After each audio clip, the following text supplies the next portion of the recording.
వెంకటేశ్వర స్వామి ఆలయంలో జరిగిన తొక్కిసలాట ఘటన అందరినీ కలిసివేసింది. ఏకాదశి రోజు జరిగిన ఈ ఘటనకు సంబంధించి ఏకాదశి కావటం శనివారం, పైగా కార్తీక మాసం కావటంతో ఒక్కసారిగా భక్తులంతా కూడా పెద్ద సంఖ్యలో వచ్చారని చెప్పి రాష్ట్ర ప్రభుత్వానికి సమాచారం అందింది. పైగా ఇది ఒక ప్రైవేట్ ఆలయం, ప్రభుత్వం ఆధీనంలో లేదు అని కూడా అధికార యంత్రాంగం చెబుతుంది. అయితే కొద్దిసేపటి క్రితం హోంమంత్రి అనితతో కొద్ది క్షణాల క్రితం నేను మాట్లాడినప్పుడు ఆమె అందించిన అధికారిక సమాచారం ప్రకారం ఇప్పటి వరకు 7 మరణించారని తనకు సమాచారం అందిందని, మరో 2 అత్యంత విషమంగా పరిస్థితి ఉండటంతో ప్రభుత్వ ఆసుపత్రికి తరలించాము అని కూడా హోంమంత్రి అనితకు అక్కడి నుంచి అధికారులు సమాచారం అందించారు.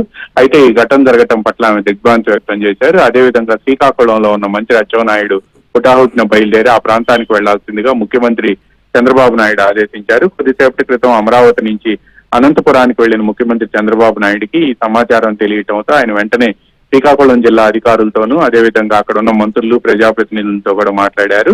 వెంటనే ఆ ప్రాంతానికి వెళ్లి సహాయక చర్యలు అందించడంతో పాటు ఎవరైతే గాయపడి పరిస్థితి విషమంగా ఉందో వారికి మెరుగైన చికిత్స అందించాలి అని కూడా ముఖ్యమంత్రి ఆదేశాలు జారీ చేశారు.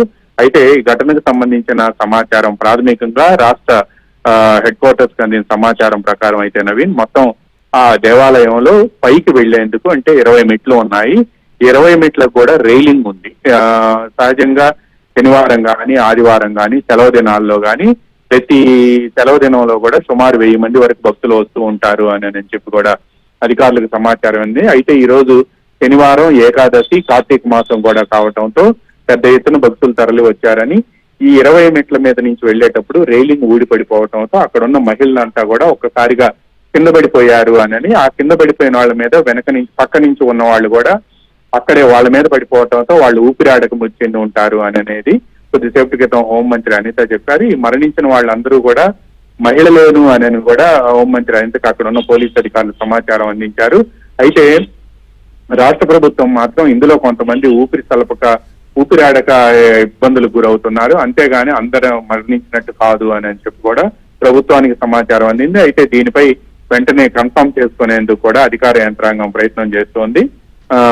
అయితే ఈ ఘటనకు సంబంధించి ఎవరైతే గాయపడ్డారో వాళ్ళకి మాత్రం గాయపడినా కానీ లేకపోతే ఊపిరాడకి ఇబ్బంది పడుతున్నారో వాళ్ళందరినీ కూడా ఇమీడియట్ గా ఆసుపత్రికి తరలించి వారికి మెరుగైన వైద్య చికిత్స అందించాలి అని కూడా ముఖ్యమంత్రి చంద్రబాబు నాయుడు ఆదేశించారు.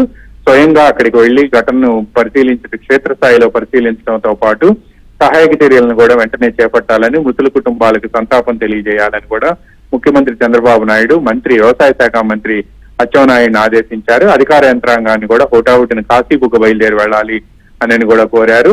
ఈ జరిగిన సంఘటన పట్ల ఆయన దిగ్భ్రాంతి వ్యక్తం చేయటమే కాకుండా శనివారం, ఏకాదశి రోజు ఇటువంటి సంఘటన జరగటం తనను కలిసివేసింది అని కూడా ముఖ్యమంత్రి పేర్కొన్నారు. జరిగిన సంఘటన పట్ల ఆయన దిగ్భ్రాంతి వ్యక్తం చేయటమే కాకుండా మృతుల కుటుంబాలకు సానుభూతి తెలియజేయటం, మెరుగైన వైద్య చికిత్స కోసం క్షతగాత్రులను సమీపంలో ఉన్న ఆసుపత్రికి తరలించాలి అని కూడా సీఎం అందులో ట్విట్టర్ లో పేర్కొన్నారు.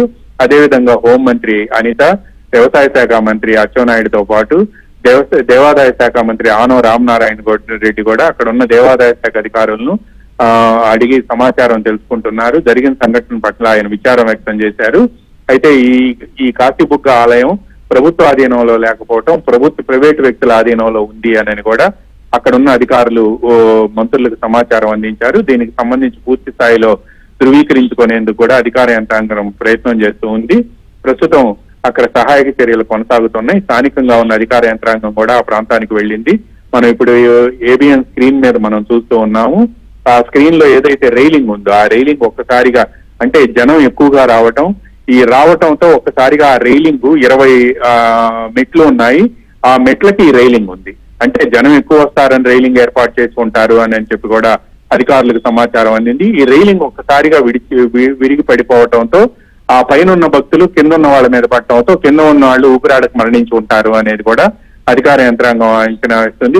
నిఘా వర్గాలు కూడా దీనికి సంబంధించిన సమాచారాన్ని తెప్పించుకుంటున్నాయి. అయితే ఇక్కడున్న అధికారులకు కానీ ఇలా ఉన్నతాధికారులకు కానీ ఎవరికి కూడా ఎంతమంది మరణించారు, ఏమైంది అనేది కూడా పూర్తి స్థాయి సమాచారం ఇంకా అందడం లేదు. క్షేత్రస్థాయికి వెళ్లి తమకు సమాచారం ఇవ్వాలి అని చెప్పి అధికార యంత్రాంగం అక్కడ స్థానికంగా ఉండే అధికారులను ఆదేశించింది. నవీన్.